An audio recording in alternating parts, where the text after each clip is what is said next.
నమస్తే, welcome to Magna TV. నేను ఆదిత్య.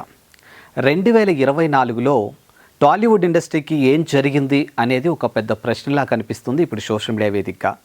ఎందుకు టాలీవుడ్ అని స్పెసిఫిక్గా మెన్షన్ చేస్తున్నాను అంటే మరి సోషల్ మీడియా వేదికగా అలాంటి ప్రశ్నలే వినిపిస్తూ ఉన్నాయి.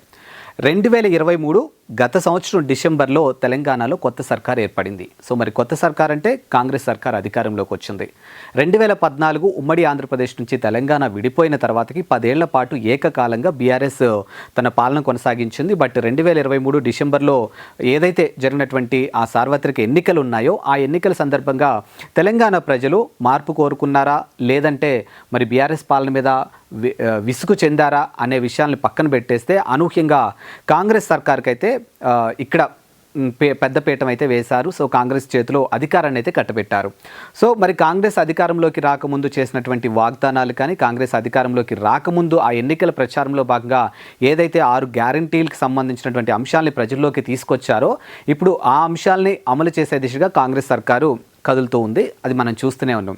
ఇక కాంగ్రెస్ సర్కార్ అధికారంలోకి వచ్చిన కొద్ది నెలల్లోనే బాగా హైలైట్ అయినటువంటి అంశం ఏదైనా ఉంది అని అంటే ఉచిత బస్సు. సో ఉచిత బస్సుకి సంబంధించినటువంటి అంశం మీద కొంచెం ఆటో డ్రైవర్లు అయితే కొంచెం అసహనం వ్యక్తం చేశారు. మరి తెలంగాణలో కాంగ్రెస్ సర్కార్ అధికారంలోకి వచ్చి మహిళలకు ఉచిత బస్సు అంటూ కొన్ని అది స్కీమ్లో భాగంగా దాన్ని అమలు చేయడం జరిగింది. బట్ మాకు ఉపాధిని పోగొట్టింది, మరి మేము మా పెళ్ళాం బిడ్డలు ఎలా బ్రతకాలి, ఆటోలకి సంబంధించినటువంటి ఈఎంఐలు ఎలా గడుపుకోవాలి, ఇంటికి సంబంధించినటువంటి రెంట్లు ఎలా కట్టుకోవాలి, ఇలా ప్రతి అంశంలో కూడా ఆటో సంబంధించినటువంటి ఆటో డ్రైవర్లు వారి యొక్క నిరసనలు తెలియజేశారు.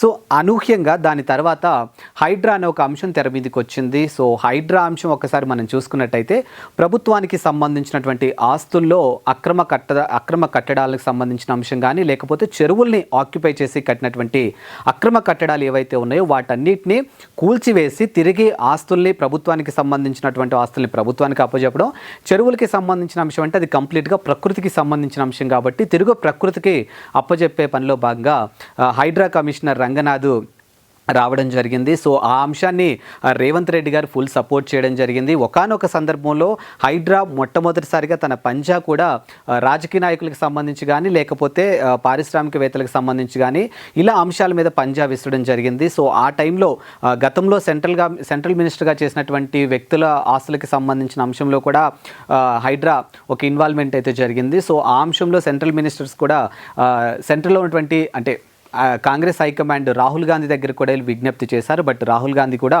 మొదటి నుంచి కూడా హైడ్రాకి సపోర్ట్ చేస్తూ మాట్లాడిన తీరును మనం చూసాము.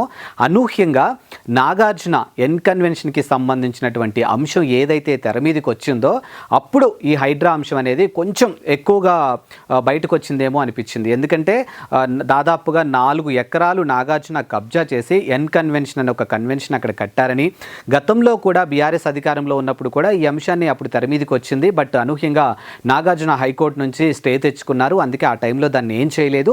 అండ్ మోర్ ఓవర్ ఏంటంటే నాగార్జున గారికి at the same time BRS working president KTR గారికి కూడా ఒక మంచి సాన్నిహిత్యం ఉంది కాబట్టి అందుకనే 10 ఏళ్ల కాలం పాటు బీఆర్ఎస్ పాలనలో నాగార్జున గారికి సంబంధించినటువంటి కన్వెన్షన్ని టచ్ చేయలేకపోయారు అనే కోణాలు కూడా అనే అంశాలు కూడా మనం సోషల్ మీడియా వేదికగా చూసాము.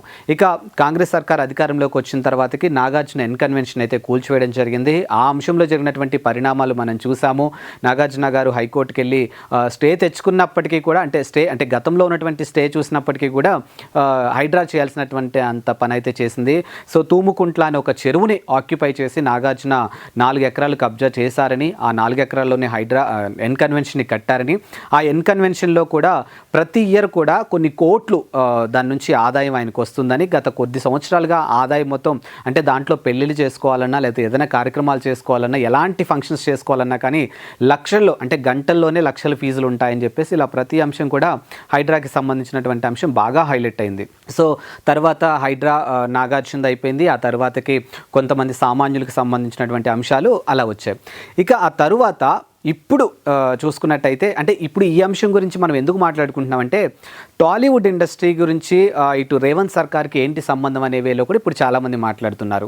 అంటే ప్రజల నుంచి వినిపిస్తున్న మాట, లేదంటే ఇండస్ట్రీ నుంచి వినిపిస్తున్నటువంటి మాటలు కొన్ని చూస్తున్నట్టయితే సీఎం రేవంత్ రెడ్డిని టాలీవుడ్ ఇండస్ట్రీ తెలంగాణ సీఎంగా గుర్తించడం లేదు. సో అందుకే కావాలని తెలంగాణ సీఎం రేవంత్ రెడ్డి టాలీవుడ్ ఇండస్ట్రీ మీద కక్ష సాధింపులు చేస్తున్నారు అనే కోణంలో కూడా ఇప్పుడు చాలామంది మాట్లాడుతున్నారు. రీసెంట్గా మనం చూసాము అల్లు అర్జున్ పుష్ప 2కి సంబంధించినటువంటి ఏదైతే సక్సెస్ మీట్ ఏదైతే ఉందో, అంటే సక్సెస్ మీట్ కాదు, టికెట్ల రేట్లు పెంచుకునే దిశగా అటు ఆంధ్రప్రదేశ్ ప్రభుత్వం అండ్ ఇటు తెలంగాణ ప్రభుత్వం కూడా వాళ్ళకి సపోర్ట్ చేయడం జరిగింది. ఏదైతే టికెట్లు పెంచుకునే అంశం ఏదైతే ఉందో దానికి కూడా వాళ్ళు సపోర్ట్ చేసినటువంటి తీరు మనం చూసాము.